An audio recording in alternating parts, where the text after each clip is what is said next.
السلام علیکم ناظرین، آپ دیکھ رہے ہیں سچی بات۔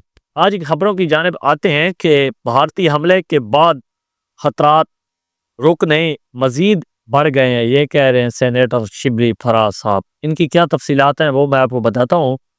Pakistan Tehreek Insaf P T I کے سینیٹر شبلی فراز نے کہا کہ ہمیں قومی مسئلے پر سائیڈ لائن کیا گیا، حکومت نے ایک روایت ڈال دی ہے۔ انہوں نے کہا کہ جو مذاکرات ہوتے رہے حکومت کے اور بھارت کے، اس میں پی ٹی آئی کو ایک سائیڈ لائن کر دیا گیا۔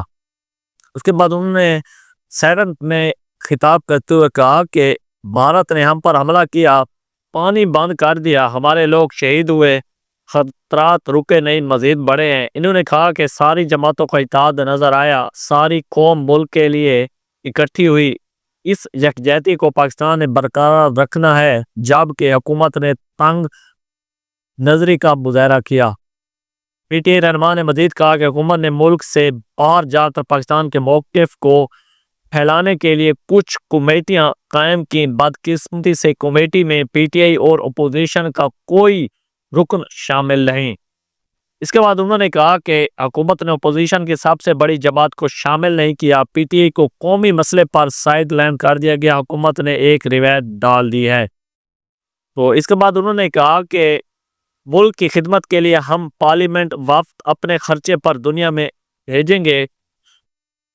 اس کے بعد انہوں نے کہا کہ پی ٹی آئی کی متاثر کارکردگی زیادہ ہوگی۔ انہوں نے کہا کہ ہمارے سمندر پار کے لوگ جائیں گے، حکومتی سطح پر اپوزیشن کی کوئی نمائندگی نہیں، آپ کا شکریہ کہ آپ نے ہمیں وفد میں نہیں ڈالا۔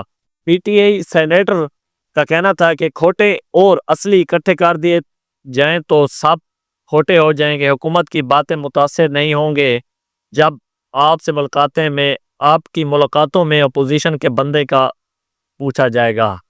اس کے بعد حکومت کی آئی ایم ایف کو نان فائلر کے گرد گھیرا تنگ کرنے کی یقین دہانی۔ انہوں نے آئی ایم ایف کو کہا کہ ہم انشاءاللہ آپ پاکستان میں جو نان فائلر ہیں ان کو فائلر بنائیں گے اور ان سے ٹیکس اکٹھا کریں گے، لیکن یہ بات مشکل ہوتی ہے کیونکہ سیاستدان، بڑے بڑے بیوروکریٹ، وہ بزنس مین ہوتے ہیں، وہ ٹیکس نہیں دیتے۔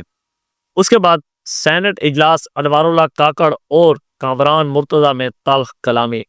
سابق نگران وزیر اعظم انوار اللہ کاکڑ صاحب، جن پر گندم کا سکینڈل بھی تھا لیکن وہ چلایا نہیں گیا، آپ جانتے ہیں کہ وہ کس کے آدمی ہوں گے جن پر سکینڈل نہیں چلایا گیا۔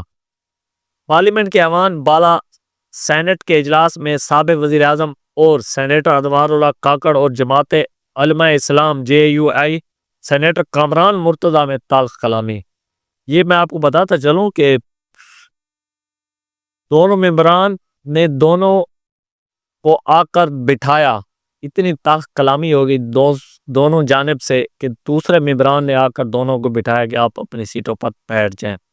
اس کے بعد بلوچستان میں 18 مئی کو ہمارے بار کے سیکرٹری جنرل عطا اللہ بلوچ کو اٹھایا گیا، یہ کہہ رہے ہیں جے یو آئی کے سینیٹر کامران صاحب۔ انہوں نے مزید کہا کہ ملک میں قائم یکجہتی کو خراب نہ کیا جائے، قومی یکجہتی کا ماحول برقرار رکھا جائے۔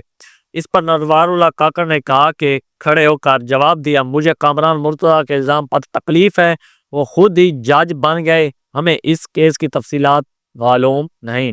انہوں نے یہ بھی کہا کہ آپ نے بار کی سیاست کے لیے سینٹ کا استعمال کیا، آپ نام لیں، اس پر ایف آئی آر درج کریں، چیف جسٹس کے پاس لے کر جائیں۔ اس دوران وفاقی وزیر اور سینیٹر اعظم نذیر تارڑ نے کہا کہ ان دونوں ایسی غیر سنجیدہ گفتگو نہیں کی جانی چاہیے، ایک وکیل لاپتہ ہے تو ہم بلوچستان حکومت کو کہتے ہیں انہیں تلاش کرے۔ اس کے بعد پانی روکنے کی کوشش کی تو نتائج نسلوں پر متعلق ہوں گے، یہ کہہ رہے ہیں D G S P R. ایک بیان میں D G S P R نے کہا ہے کہ جو پاکستان میں دہشت گردی ہو رہی ہے اس کے پیچھے انڈیا موجود ہے اور یہ سب دہشت گردی انڈیا کی وجہ سے ہو رہی ہے۔ اس کے بعد کہا گیا ہے D G S P R کی جانب سے کہ پاکستان کوئی فلسطین نہیں ہے اور بھارت کوئی اسرائیل نہیں ہے کہ ہم پر حملے کرتا رہے گا، ہم کیوں نہیں جواب دیں گے، پہلے سے زیادہ اور ٹھوک کر جواب دیا جائے گا۔ جس کے بعد پاک بھارت کشیدگی پر بات کرنے کے لیے وزیر خارجہ سرکاری دورے پر چین پہنچ گئے، کیونکہ پتہ ہے آپ کو کہ پاکستان میں جب بھی مشکلات ہے سب سے زیادہ ساتھ چین دیتا ہے۔ جس کے بعد پانی کی ضیاع پر 10,000 روپے جرمانہ ہوگا میئر کراچی۔ ان صاحبان میئر سے پوچھے کیا آپ کا جو گاڑیاں روزانہ ان کو دھویا جاتا ہے، آپ کے پروٹوکول کے لیے صاف کیے جاتے ہیں، کیا وہ پانی کا ضیاع نہیں؟ آپ دوسروں پر تو FIR دیں گے اور 10,000 روپے جرمانہ بل لگائیں گے۔ اس کے بعد غیر قانونی اسلحہ برآمدگی کیس، لیاری گینگ وار کے اہم کمانڈر نثار کی ضمانت منظور۔ آپ کو پتہ ہے وہ لیاری کا کمانڈر تھا، اگر ان کو ضمانت نہ دی جاتی تو حالات اور خراب ہو جاتے، اس وجہ سے اس کو ضمانت دی گئی، اور اگر یہاں پر کوئی غریب ہوتا تو وہ سالوں سال جیلوں میں سڑتا، اور جب تک وہ کچھ پیسے وکیل کو اچھے خاصے یا کسی اور ہستی کو نہ دیتا تو وہ رہا نہ ہوتا۔ اس کے بعد وزیر داخلہ محسن نقوی سے قطری سفیر کی ملاقات۔ تو یہ تھی میری آج کی خبریں۔ اگر آپ کو ویڈیو اچھی لگے تو لائک کریں، کمنٹ کریں اور ویڈیو کو شیئر کریں۔ انشاءاللہ ملتے ہیں نیکسٹ ویڈیو میں۔